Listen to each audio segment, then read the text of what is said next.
승민이.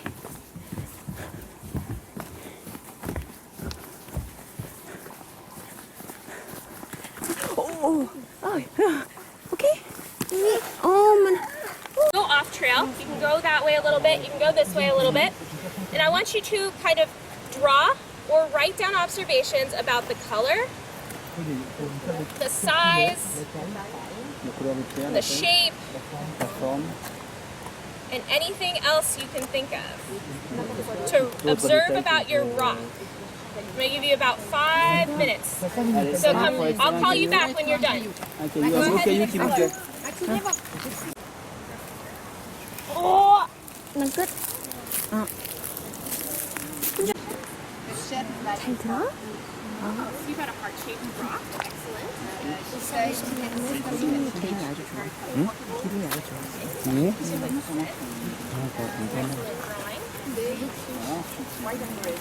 여기 당연히 등산화 신고 오는 곳이구나.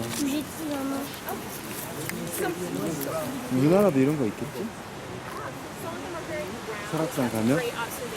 Floats up on the magma underneath the Earth's crust, it cools off and it becomes a rock. That's how we get shapes like half dome.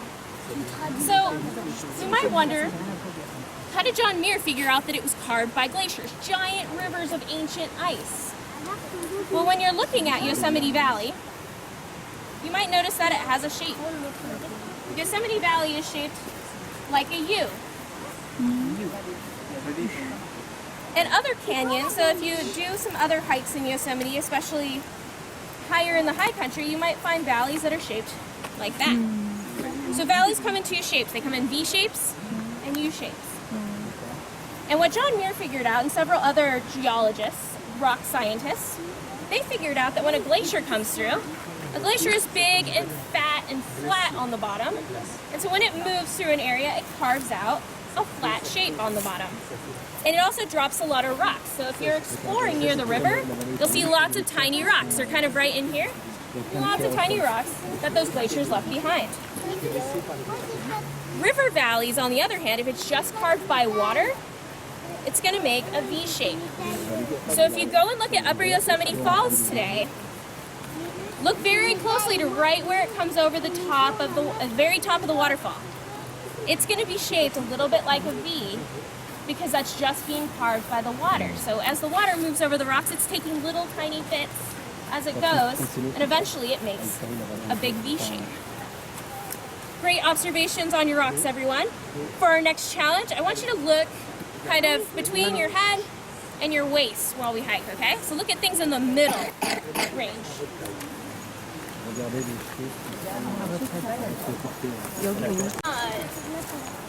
Might get some spots where we get to step off the trail.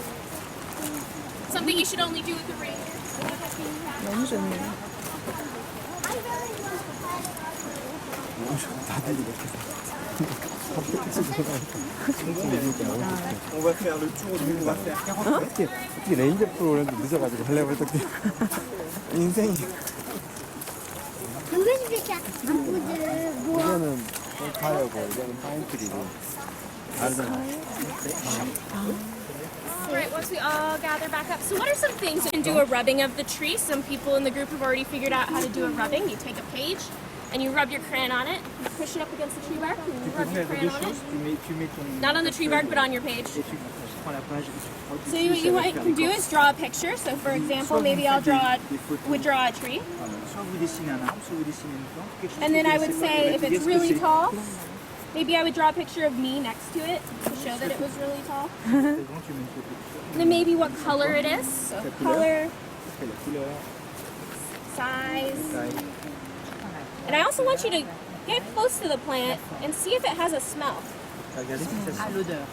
So you can use the extra senses. You can also touch it too. What does it feel like? So I'm going to give you about 3 minutes to explore a plant. And you can walk down to that big tree that's kind of near where the path breaks off. Or you can go to the end over here. But if you're on the concrete path, you've gone too far. So stay in this section. And I'll call you back when your time is up. 엄마한테 가서 그려달라고. Yep, so they're taking a pen and they're 사이즈 컬러 스멜. 와.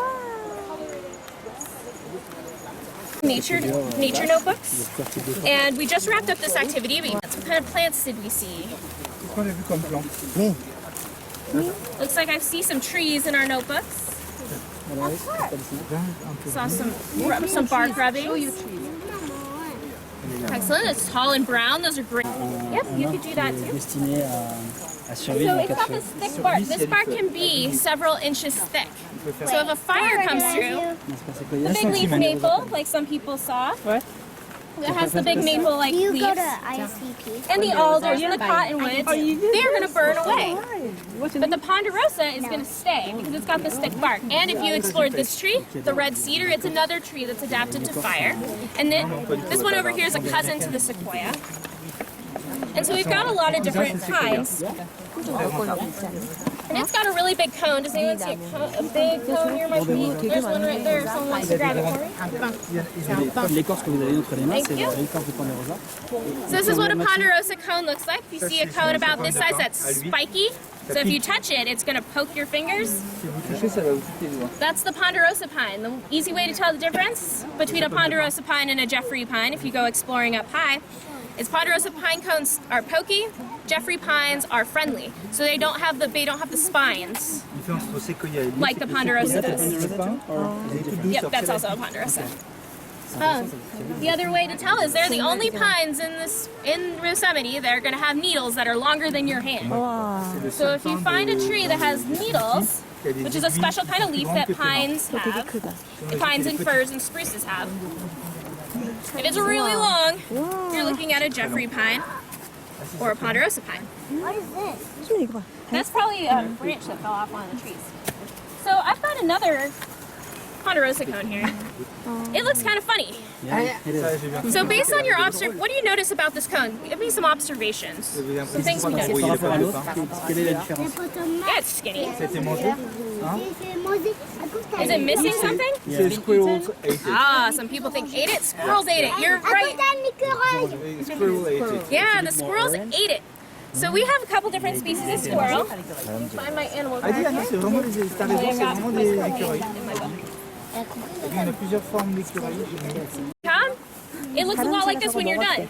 Quand So tu manges just un like épine you, ça ressemble à ça. the squirrel holds it between their hands, 다람쥐가 먹은 chews 거야. 이거 everything 봐. off, and then drops it onto the ground. So hopefully you don't drop your corn cob onto the ground.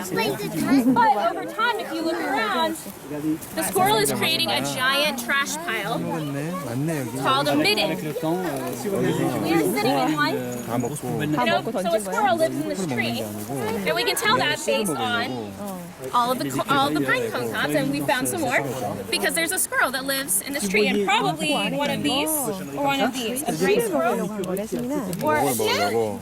which is another kind of squirrel. So if you hear a squirrel up in the tree going, that's the chicory, and that's how it got its name. And they're pretty tough. Other squirrels are usually scared of these guys. They're only about this big without their tail, so if you add in the tail, they're about this long. La plupart ils sont tout petits. But they're tough and they will often scare away Il leur fait peur. other animals. So what I want you to do, while we 그러니까 gather up,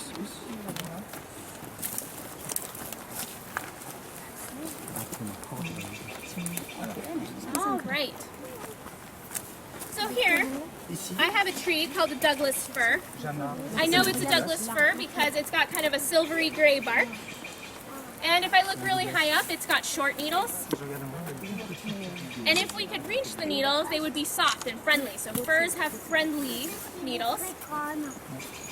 And it looks like I've got some animal evidence right here in the trunk. Does anybody know what kind of animal could have done that to the tree? What do you think? Squirrel, that's a good guess. Maybe ant. 이거 먹었대. bear? Any other guesses? Deer. What's your other guess? Termites, that's another good guess. Termites like to eat dead trees. We definitely have lots of bugs that eat dead trees. Caterpillars. Ladybugs. I'll give you a hint, it has feathers. Même pour rire. Oh, we got it. We got a woodpecker. So we've got a lot of different kinds of woodpeckers C'est here. un puffer. Il a acheté avec son bec. Regardez, So we have different, some woodpeckers look like this. One of our most common is the acorn woodpecker. If you see a bird flying around in the valley going waka waka waka waka, that's the noise that they make. That's the acorn woodpecker. And just like us, they live in families. So you're not going to just see one, you'll see a whole family of woodpeckers. If you see this one. We also have northern flickers, and we also have bigger woodpeckers, which are not on my card. You see a woodpecker that's about this big. It's the pileated woodpecker, and it's pretty special to see because they're not as common. So animal evidence, over time, can be interpreted in different ways. So maybe the first naturalist who saw something like this on a tree was like, I don't know what made that, but they would sit and wait quietly. And maybe they saw and they'd see the woodpecker tapping on the tree to look for bugs and other things, because that's what the woodpecker was doing. This was probably the work of a pileated woodpecker. And I'll find a picture of it in my field guide while everyone's exploring. Because what they'll do is they drill this hole and then they eat the bugs that are underneath the bark. But people had other animal stories over time. And in fact, there's kind of a fun little legend about the Douglas fir and why its cones look the way it does. So it's different than a pine cone. If you can see, it's like more like paper. And the Douglas fir has this little shape there. And people had made up a story because they weren't sure why it looked like that. And actually, there isn't a scientific reason why it looks like that, but there is a story reason. And the story is that a long time ago, there was a fire in the forest. And all of the animals were frightened of that fire. So especially the little mouse. So the little mouse ran up to all the different trees in the forest. It said, big leaf maple, I'm afraid of the fire. Can I hide in your branches? Big leaf maple said, no, you cannot hide in my branches. The ponderosa pine, can I hide in your branches? No, you can't hide in my branches. But finally, the little mouse ran up to the Douglas fir and said, Douglas fir, friendly fir, can I hide in your branches? And the Douglas fir said, sure, you can come hide in my branches. And the mouse was little and scared, and he climbed all the way to the top. But he was still so frightened of the fire, he wanted to hide his head. So he stuck his head inside the fir cone so that he wouldn't have to look at the fire. And what do you think he found inside that cone? It's the same as what the squirrel wanted at the last stop. Some food, some seeds inside. And so the squirrel, since all that fear and all that running had made him really hungry, he began to eat and got so fat that he couldn't pull his head back out. So to this day, if you look closely at a Douglas fir cone, you can see the mouse's feet, back feet and his tail sticking out of the cone. There's a couple down there. You can't see very well in mine. There's a couple more. This one's a pretty good one. So see the little mouse's tail and his 2 feet. On voit la souris, on voit la queue de la souris et les 2 pattes. C'est l'histoire, hein. Yep, that's one too. Ils ont raconté l'histoire parce qu'ils savent pas vraiment ça. Avec un petit patte et puis une queue derrière. So what I want you to do is, we're going to explore here at this one in your journal. I want you to go find a here, and I'm going to actually meet you by that big